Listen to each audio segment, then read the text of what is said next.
Hey everyone and welcome to another video. Today we are doing another MLA member interview. Now today we're talking to Central or Brandon.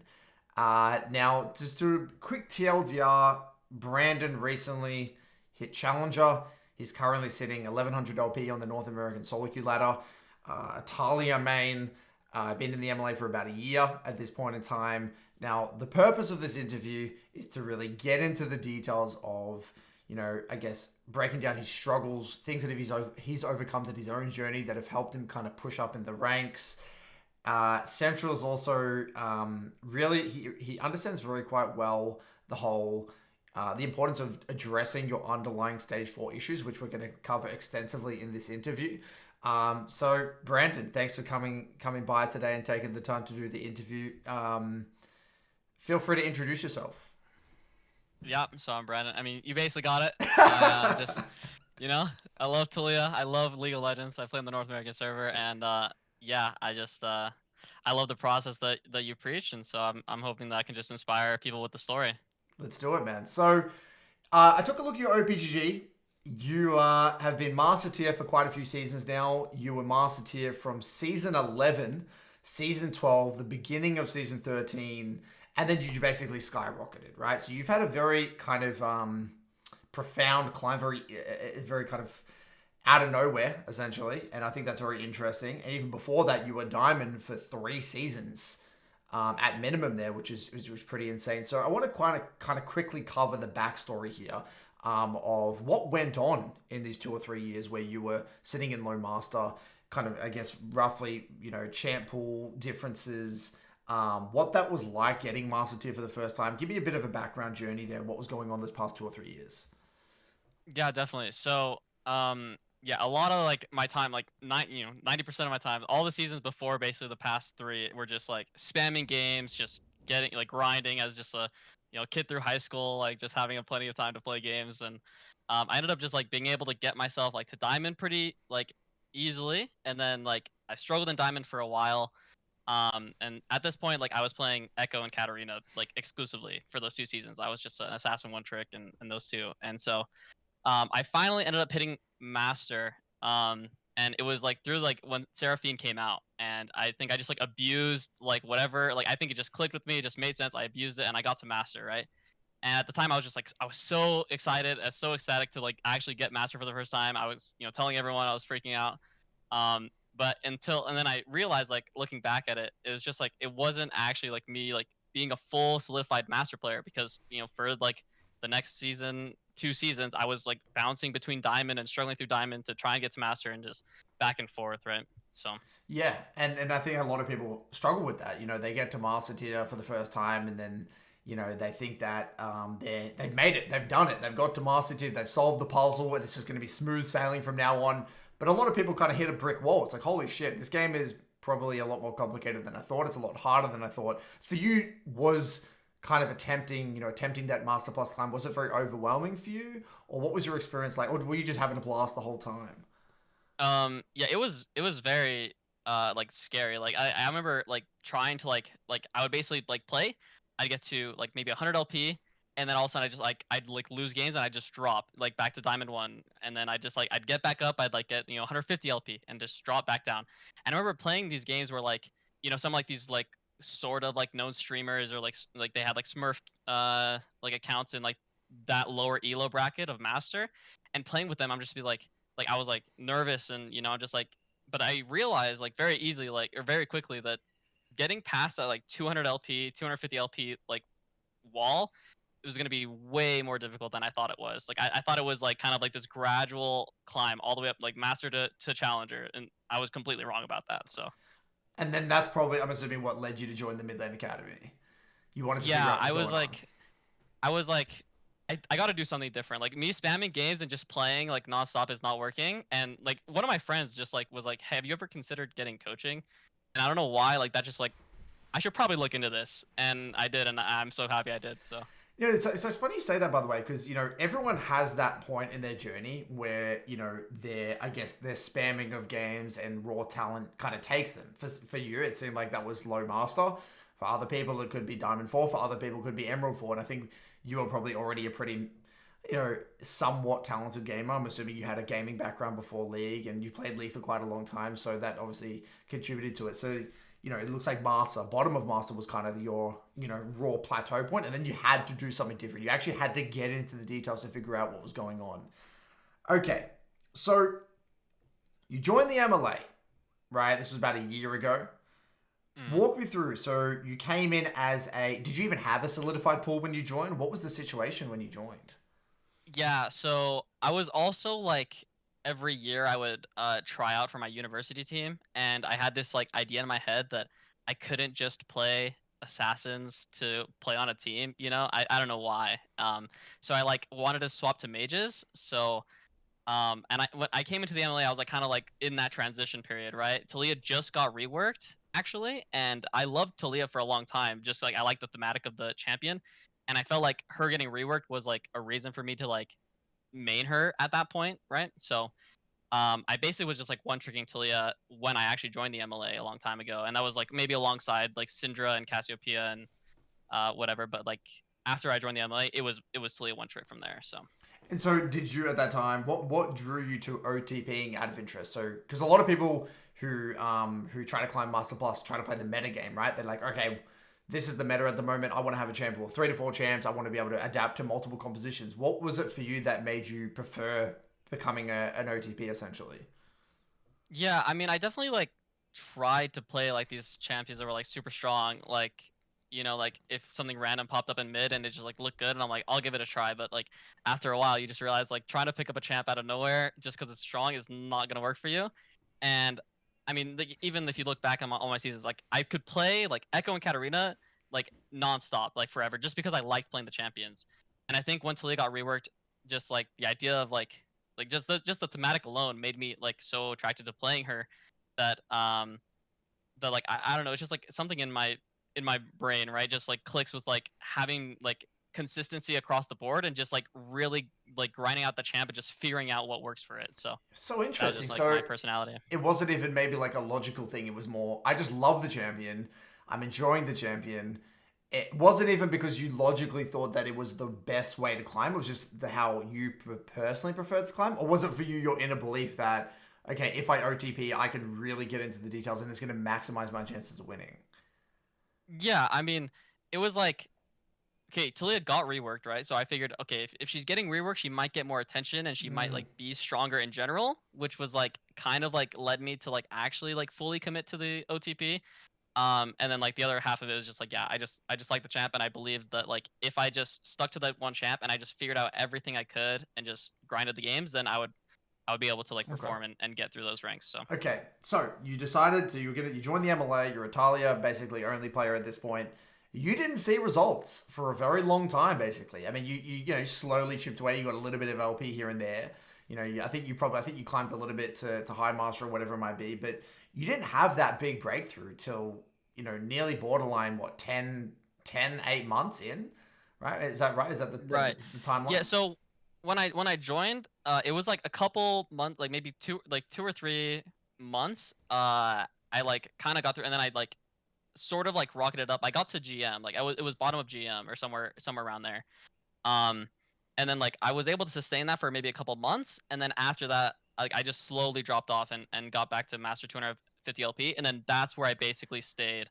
Like Okay. in that 250 to 350 LP margin, that was where I basically stayed for the rest of my time after I skyrocketed there. So Okay, so this leads us into the big discussion about what led to the skyrocketing. And this is what I'm most interested in. I think this is where the listeners here can get the most value. So I want you to kind of share with me, this whole, I guess, period of time. So you've obviously sitting it, you got to GM, come back, you plateaued at low master, mid to low master, and you kind of realize whatever you've been doing isn't working.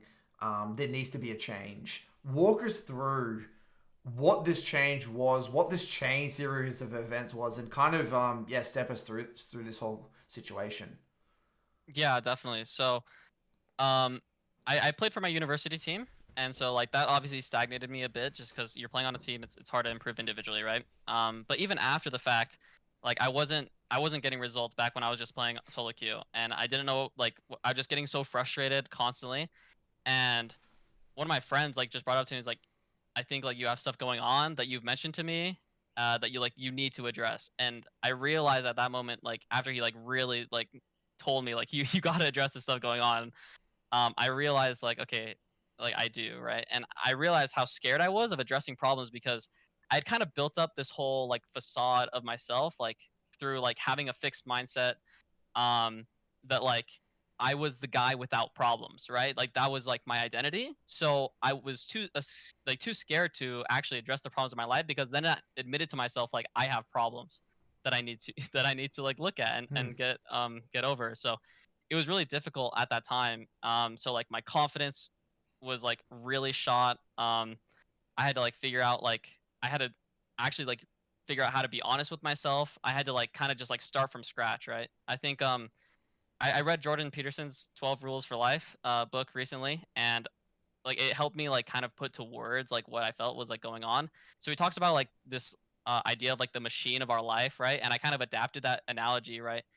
It's like the machine's gonna break down, right? It's gonna build up rust, it's gonna build up scrapes, and I think like after like for so long, for so many years, I was just like neglecting like the machine, right? I was just letting it like pile up more and more issues until eventually it's like everything's breaking down and you gotta get in there and you have to like put the work in.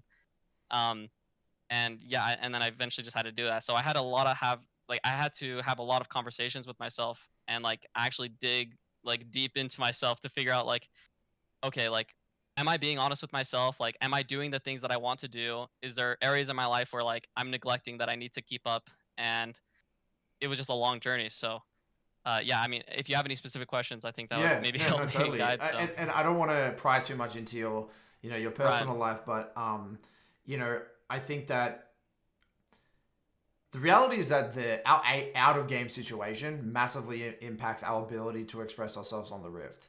And the first step to even realizing that is kind of the introspection, because I feel like a lot of us, the sad reality is that a lot of us kind of use League as some sort of an escape without even realizing it. Now, maybe it didn't start out to be an escape, but maybe at some point in your life, it kind of maybe did turn into some sort of an escape, right? And at least for me in my life, like when I was younger, and especially when I was in university and stuff, around the age of like 19 and 20, League did kind of, I guess, hide a lot of problems that I had with myself. And I think I've had a lot of people join the MLA, and you look at their gameplay and they're doing the process and they're just not getting results. And at some point, you got to really ask yourself: is it my process, or is it just me? Am I just not fun? Is there something that I haven't been honest with myself? And it ties into that quote, the toughest conversation you can have, or the most important conversation you can have, is the one that you have with yourself. So for you, was it more of a matter of you weren't really aware of the problems, or was it that you knew you had these things kind of building up, but you just didn't want to address them? Which one was it more for you? Yeah, I think there was some problems that I didn't know were there for sure, but a lot of problems like it's like you can feel it, like Yeah. you know if you're listening to yourself, you'll know. Hmm. Um, and like I think I just like neglect either I thought that like they would just get better if I just like kept going on, like they would just fix themselves, or I just neglected them on purpose because I don't know, I was just like too scared to address them, right? Hmm. And I think that that's like, like you talk about having conversations with yourself. It's like I feel like there's like part of you like this is gonna sound crazy maybe a little bit, Hmm. but like there's like different versions of you, right? And there's like this one like part of you that like has all this feeling that like things are going wrong, and then there's this other part of you that's like, no, it's fine, like don't worry about it, like things will get fixed, it's like fine.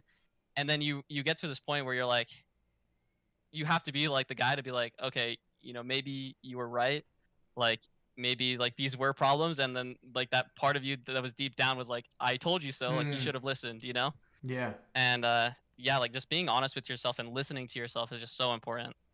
And so you started to have these tough conversations. You started to really do this introspection, and you know, um, I guess get to the bottom of what's really happening, and I guess understanding how you felt as an individual.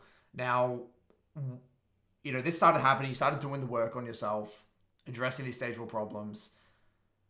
Now, how did this change the way you conducted yourself on the Rift? How did this change your actual, maybe let's start with your process. Did it change anything in your process? Um, or was it more the process stayed the same, but the way that manifested your game in your gameplay changed? Yeah, so you had a BBC episode a long time ago where Nathan's coaching client, I think his name is Will, got like rank 1, right? And he like wrote out a lot of like the stuff that he had to go through. And one of them that I will always remember is like if he didn't feel like a beast like out of game, then he didn't feel like a beast in game either. And I think that when I'm just like, because like a lot of the stuff that I had to fix up was like I'm just gonna commit to every decision I believe to be right. You know, like I'm just gonna hard commit, and I think that was like one of the things that like really held me back in my league journey as well. And but like I had to do that out of game too. Like I had to be like, okay, my sleep is like a very like easy, tangible like example of this. Whereas like I knew I needed my sleep. I knew I needed a consistent sleep schedule. I had to sleep every day at the same time, wake up at the same time. And if I didn't, then I just like felt like not as intense as I usually am. And so I eventually just had to get well, I was like giving in to people. I was like, oh yeah, I'll stay up a little bit later to do this thing or do whatever. And then eventually I was just like, okay, you know what? No more. I'm gonna commit. I'm gonna tell people I can't do this. And it's like part of you is like, oh, you're gonna feel bad telling people no. But I felt so much more at peace with myself when I just told people like this is what I need to do. And then and I think I just did that with all my decisions, right? I just committed hard and I was like, I'm gonna do this, like, and I'm gonna just like get into it. And I think that's how I felt when I played League too. Hmm. Like when I got on, I was like, okay, I'm gonna get my warm up in, I'm gonna get into game, I'm gonna make decisions, and if they're wrong, like who cares? Like I'm just gonna figure it out.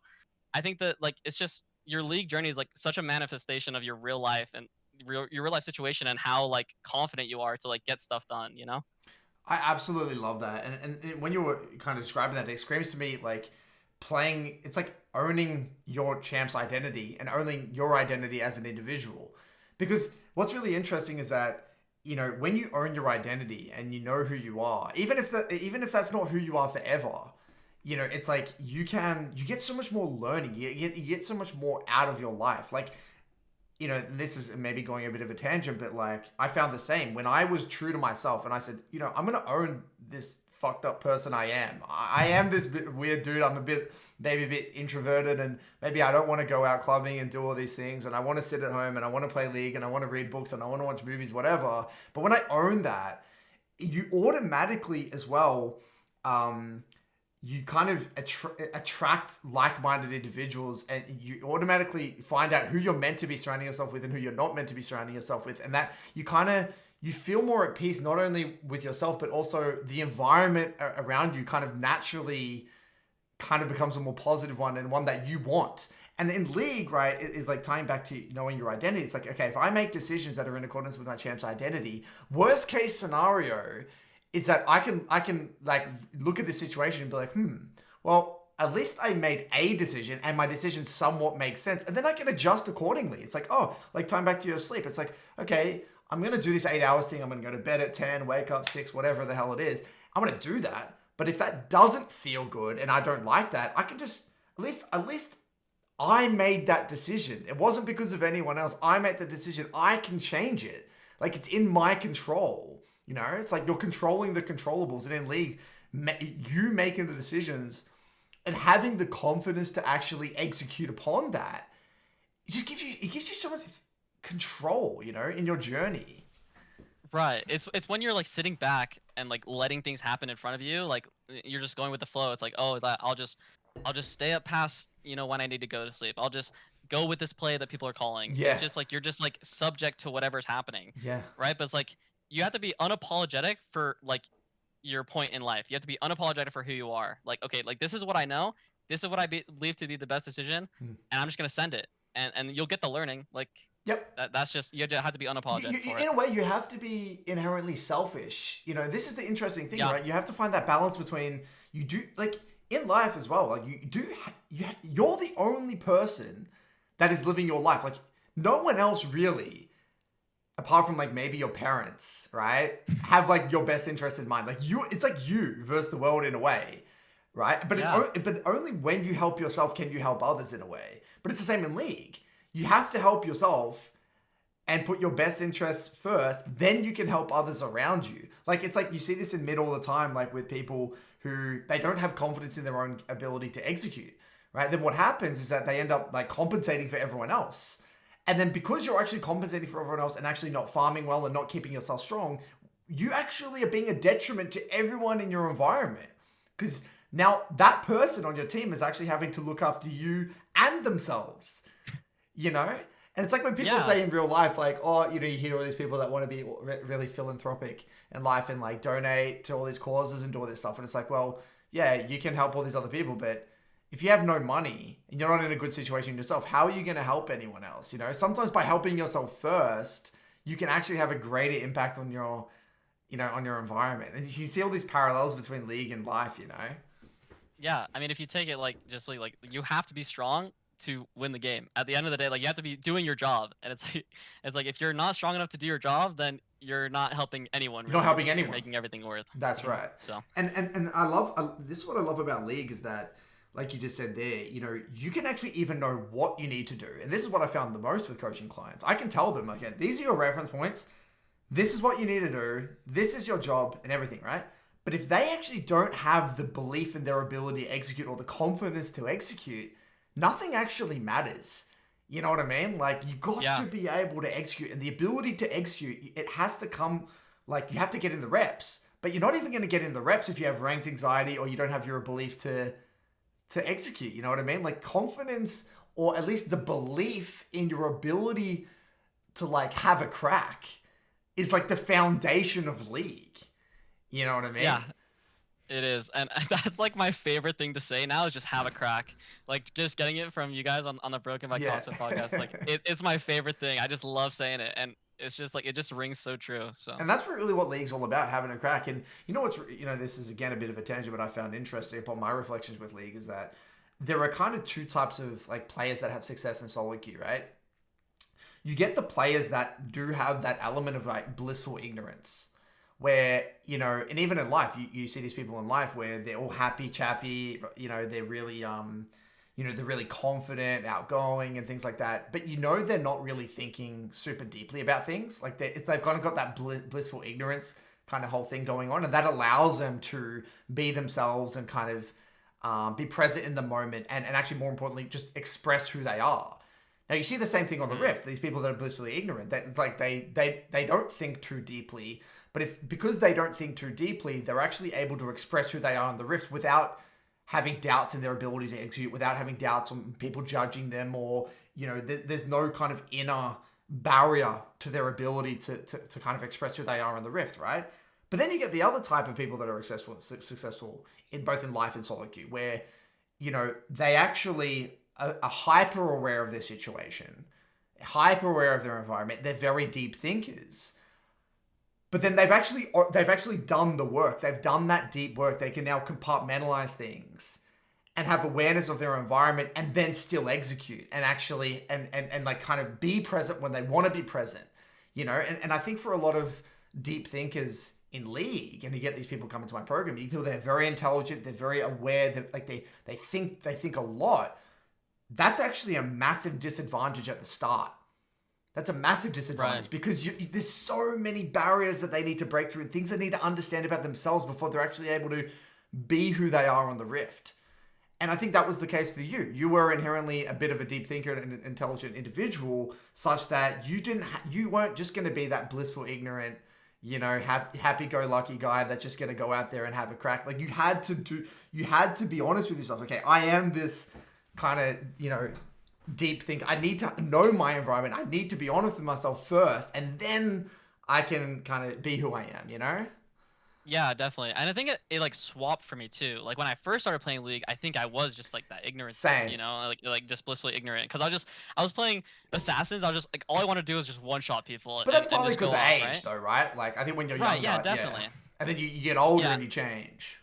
I got into like that like logic is everything, and it had to be like just this perfect setup, and I had Mm. to know why everything. And then I later found out like I had such an appreciation for feel, because feel and intuition is just like the cornerstone of the game. Like it really Yes. is. So No, I yeah. love that. I love that you say that, actually, because you're absolutely spot on. People come from two directions, and this ties into that discussion there. You have the logical, hyper analytical individuals that lack the feeling of the game and the intuition and respect for the feeling and muscle memory aspects of the game. And then you get the people that come from the other flip side, is where they don't think in terms of logic or why things happen the way they do and trying to be able to like replicate things and logically get it. But they have so much muscle memory, so much pattern recognition, so many experiences that they can draw upon that they can actually achieve a similar level of kind of competence at the game. But they've got there in a completely different way. But the ultimate league player, and just again, an extension in life, I think if you want to be a high-performing individual in life, you've got to have both. You've got to be able to understand things, why they are the way they are. But then you also got to have a respect for the repetitions and the muscle memory and the feeling and the intuition and that whole aspect of things. That's what makes a master at one's craft, isn't it? You can't be a master at one's craft without both sides of the coin. Like, I've realized how like often I set things as like black and white for so long, and like nothing is black and white. It's all gray. It's always a balance of both sides. Like, it's like you gotta you gotta play and you gotta figure out like what's going on. You have to be the logical side, but you have to like just feel the game and get the intuition. And there's just so many things like that, just like so small and so large. And it's just, you gotta appreciate just the yin yang of everything, you know? League is a game of gray area. You got to be confident, but not too confident. You got to be selfish, but not too selfish. You got to know your job, but can't be too rigid to your job. You got to be adaptable, but not too adaptable. You got to be willing. Like this, the list goes on forever. You got to be aggressive, but not too aggressive. Defensive, but not too defensive. You got to value your life, but you can't value your life too much because then you're not going to interact. Like every aspect of League is that beautiful, again, the tightrope of, finding that sweet spot. But you got to go to the extremes to find that sweet spot. You got to inch your ass off, but then you got to play defensive. You got to farm 10 CS a minute, then you got to go 5 CS a minute. You got to find that middle ground. But you got to do that on every aspect of the game. Exactly. And that's why the reps matter. Speedometer, 0 to 60, and then just find that middle. Yep. That's exactly right. So anyway, tying this all back to your journey, so you had these kind of mental breakthroughs. You worked on your stage 4 stuff. You started getting back into League. Then tell us what happened. How did what happened? So I took that time away. Like, I just realized I can't play League while I'm going through this, and I think that's fine. Just like take the time away. And then I got back into it, and I was just like in that full commit mindset. Like, I'm gonna make decisions. I'm gonna be confident, and I'm gonna send it and then figure out what happened. And also like I will say, like, through this being in the MLA, I also like tried to experiment with champion pools, right? I played a lot of Syndra. I tried to learn Akali. I tried to learn Tristana, and eventually, like, I think I built intuition from that experience. But it just, I just couldn't like play champions at a high enough level that I wanted to. So I went back to one tricking Talia, and I'm like, I'm gonna do it this way. And I just got to GM like just because like I just had that mindset now, and I just like I figured out those problems. It was literally just like the breakthrough for me. 250 LP to GM whatever. And then after that, I started getting back into reviews with you, and it was like that final thing that just got me there was like, I'm playing a game of specifics, right? Every single game is different. Every single game is going to have details that the other game doesn't. And I'm trying to apply a general solution to it, right? In my reviews, I was always trying to find like the answer, right? It's like, okay, if I need to play Talia like this, I need to farm to this, and then I can do stuff and whatever, right? It just doesn't work like that. Like, every game is just gonna have different champions, different scenarios. You just gotta figure out like what works in everyone, and that's why like feel intuition is so important. Is because like similar scenarios are gonna have similar problems, but you just gotta adapt, right? And I think that was just like before every game, I just looked at the loading screen. I was like, okay, who has threat onto me?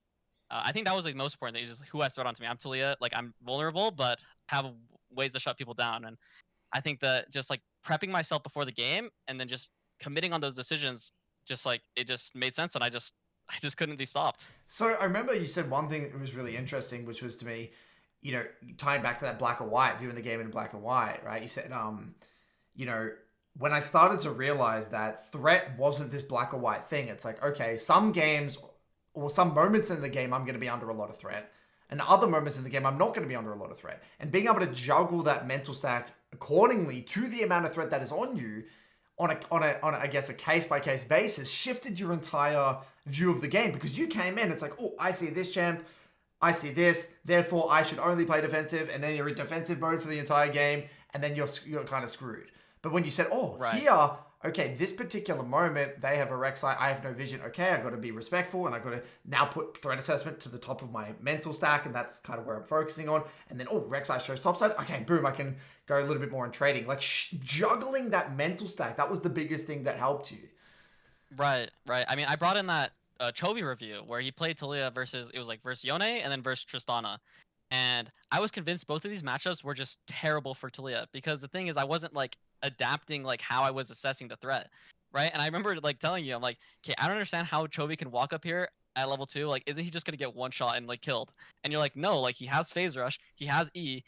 If Yone goes in here, like he's just gonna get chunked and Chovy just wins the lane. I'm like, I don't understand. And I Yeah. thought Talia or Tristana W was like unreactable to with Talia E, right? And then I'm watching Chovy and he's reacting to Tristana W with Talia E, and I'm like, how is he doing this? And then I went into my next game against Tristana, and I was just thinking about it. I'm like, hey, when she W's, I'm gonna E. And it's not every point in the game you have to be thinking about Tristana Nah. W. It's the points where they're posturing for it. You need to just be thinking about it. And then what do you know? I'm hitting Talia E's on Tristana W's and You're I'm getting now. away with it. Yeah. Basically, right? Like it's just like I was just in their head, you know. I felt like I was just in their head, like predicting what they were gonna do, so I could just predict that and then just get, you know, be one step ahead. But notice how the only reason you were able to come to that conclusion is because you got into the specifics. Because you actually looked at it Right. very specifically. It's like, okay, how does this specific situation work? Like, again, there's no blanket statement like this champ beats this champ. It's like, okay, well, this is how this specific interaction works. And when you actually understand the underlying interactions, that's what leads to consistency in the long run. Yeah, I mean, it's just thinking back to it, it's like why wasn't I Yeah. really like getting into these details? Just it's, you know, generic solution to specific problem. It just doesn't work. Well, I So think that a lot of the time it could be a result of like, you know, friendship groups and the way they speak about the game. It could just be bad habits that you developed in the past. It could, and what it is for, I think for a lot of people, Brandon, is that I really think there's this, it ties into that fixed mindset. Like, I think people are really afraid of giving their all. That's the thing I noticed the most, especially with master players, like low master players. Like you see this, I think they go from being their highest ranked, the highest ranked player in their friendship group, right? And then and people around them in their school or whether in their community or whatever the hell look up to them. And I think they love that prestige of feeling like they are the top of the game, they're the best of their friends, whatever. And I feel like they don't even want to begin the challenge of tackling like what's next. Like they would rather stay in that comfort bubble of, I'm pretty happy with where I'm at. They don't even want to begin to be honest with themselves of like, wow, there's all these things that I could be doing better with my play. And it's really that mindset shift of exposing yourself, being honest to like what's actually happening and like accepting the challenge. And not everyone wants to accept that challenge, and that's okay. But I think, like, again, like you said, it all starts with being honest with yourself. What do you want to achieve? What do you want to get out of the game? And you can only really start getting into the details when you're honest with yourself. yeah, definitely. I mean, I had a fixed mindset for like a really long time, like up until I think like these past like year. Um, and it's just like the thing is, I realized this after watching like or listening to an Andrew Huberman podcast on fixed mindset. It's like because you get built up into like, oh, like you're, you know, you are this, like you are this identity, right? It's like if people say like, oh, you're a good league player, well then you can't lose another league game because then Yeah. what are you, not a good league player? And then so it's always just like you're always in this constant fear of like not like being the same rank. So it's like every game you're just trying to get by, just trying to get the win. That's all that matters, and it just leads to like no long term progress. And yeah, And that's what that's the danger, by the way, of blanket statements. Because if you yeah, say this thing is OP, you've already like warped your whole view of the situation before heading into a situation. It's like, oh, like this is how Tristana's OP into Talia. So you're not even going to begin to try and problem solve that matchup because you've already decided mentally that it's overpowered. There's no counterplay, right? That's just the way that Right. matchup goes. So by like Yep. using blanket statements that just like, you know, characterize you basically put this matchup in a box. You've left no room for curiosity, no room for problem solving, nothing. It's like that's just the way it is. Yep. And that's the Yep. danger, and that's what that fixed mindset really loves. It loves to put labels on things. It loves to just package it up neatly. Is what it is. No room for change because it's comfortable. Again, that's comfortable. It's way less comfortable to say, you know what? Okay, let's maybe this matchup isn't as hard as I thought, or maybe it is, but okay, I need to explore this and learn about it some more and get into the details because then you realize, oh, maybe I don't know this. You have to that by saying that statement, you're also saying, wow, I'm maybe not as knowledgeable at the game as I thought I was, or maybe other people think of me. Maybe I'm not as great of a league player as I thought I was, or people think of me, and that's where again that confidence is going to take a hit. But when you shift that mindset, which is you've done, is you shift the mindset to okay, it's okay to not know everything. It's okay that I'm not the most amazing league player right now. It's about am I expressing myself in the rift? Am I being the person that I want to be? Am I having a crack and going out there and getting learnings from a game? And that's once you shift that, you embrace that, the world's your oyster, no matter what you do in it.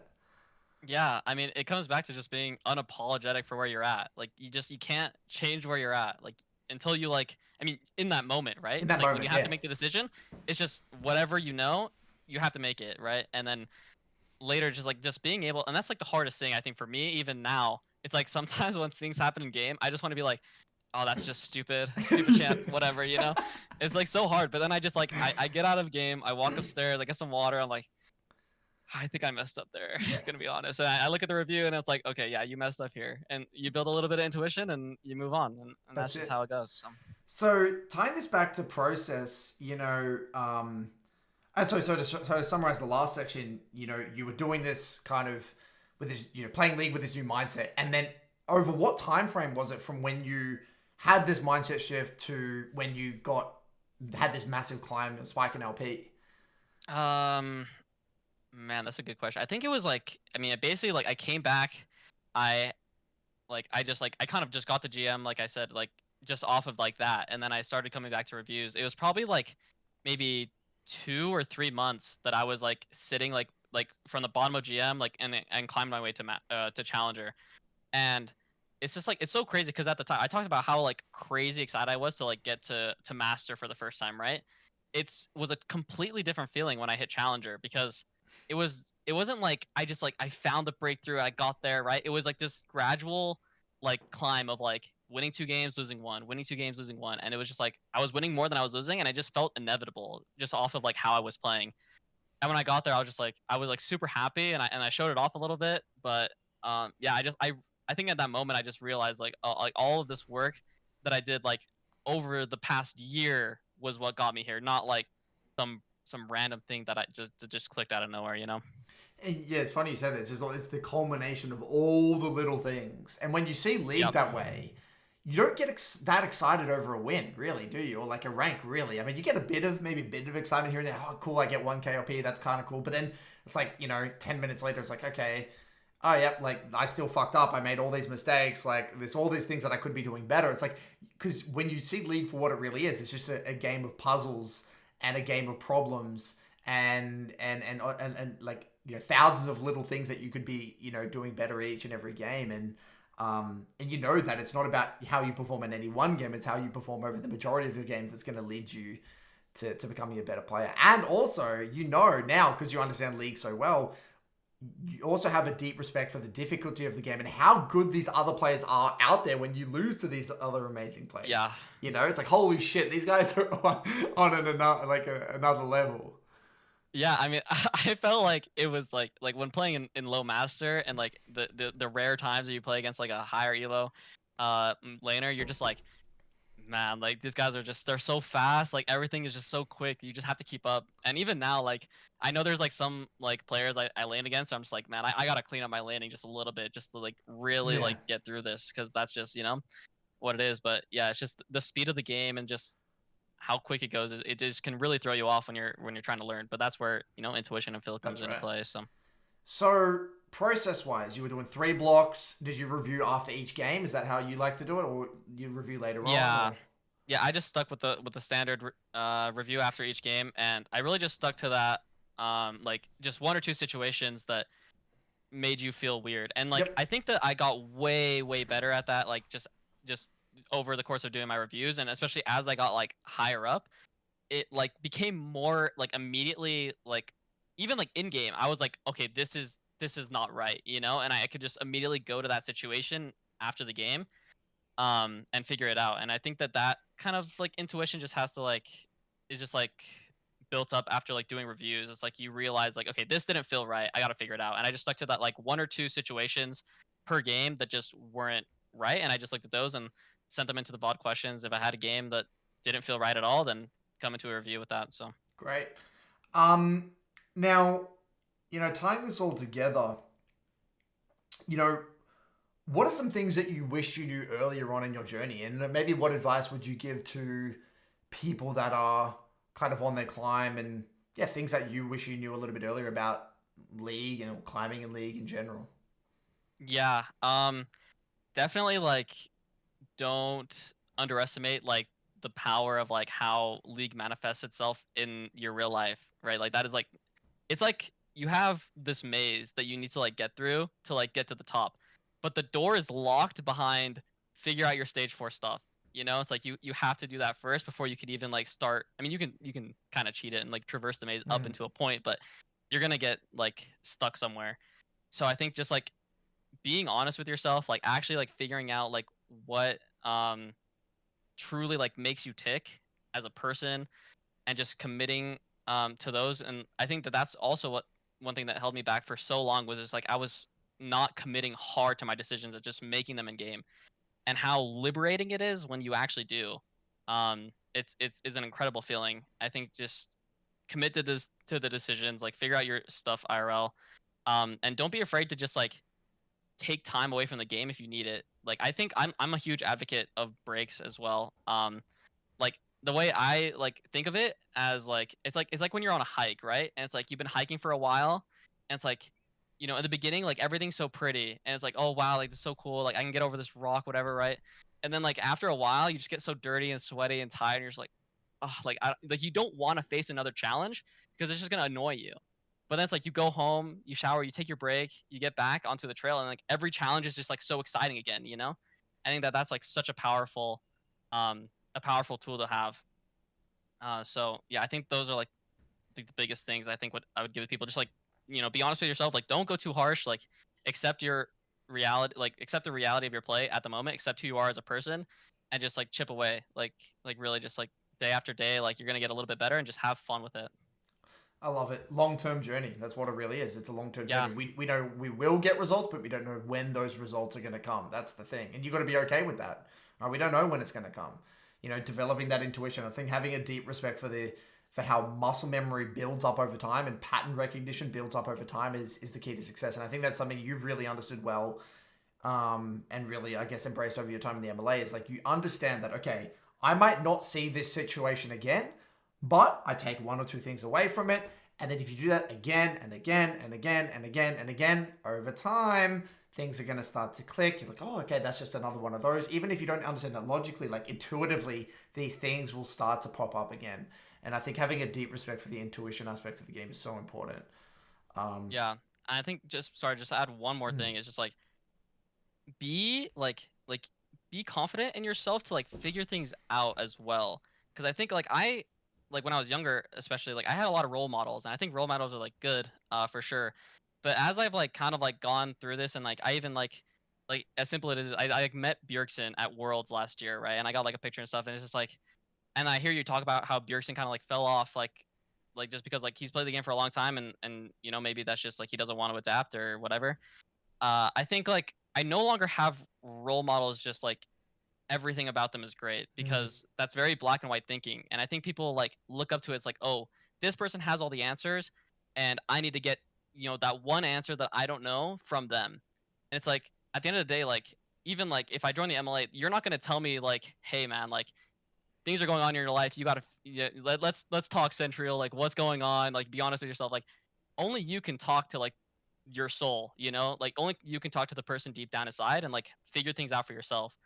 And so like just having that confidence to like figuring it out yourself and like being like just like realizing that you can find the answers if you just put in enough work is so powerful. And I think I would have that's probably not the number one thing that I wish I would have just known as I began my climb and just anything in life. So No, I really like that. I think it's an important point, especially nowadays with, we live in this, this influencer economy.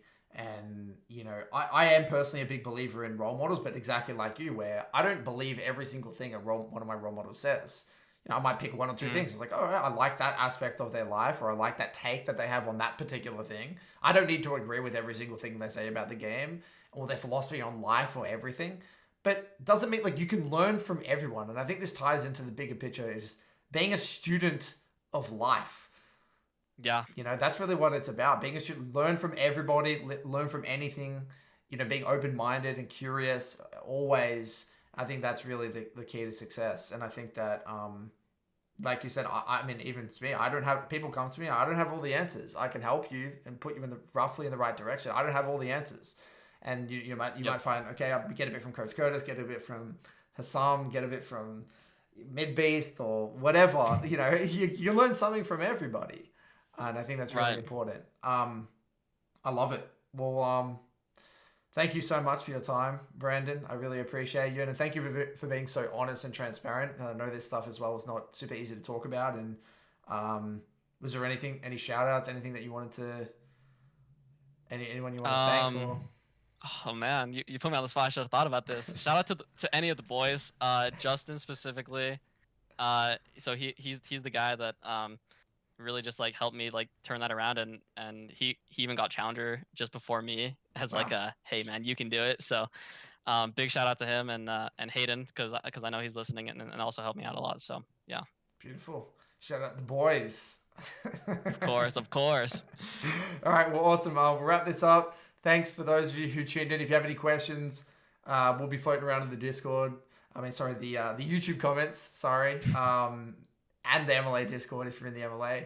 Otherwise, we'll see you guys around for another video. Cheers. Thanks so much. See ya.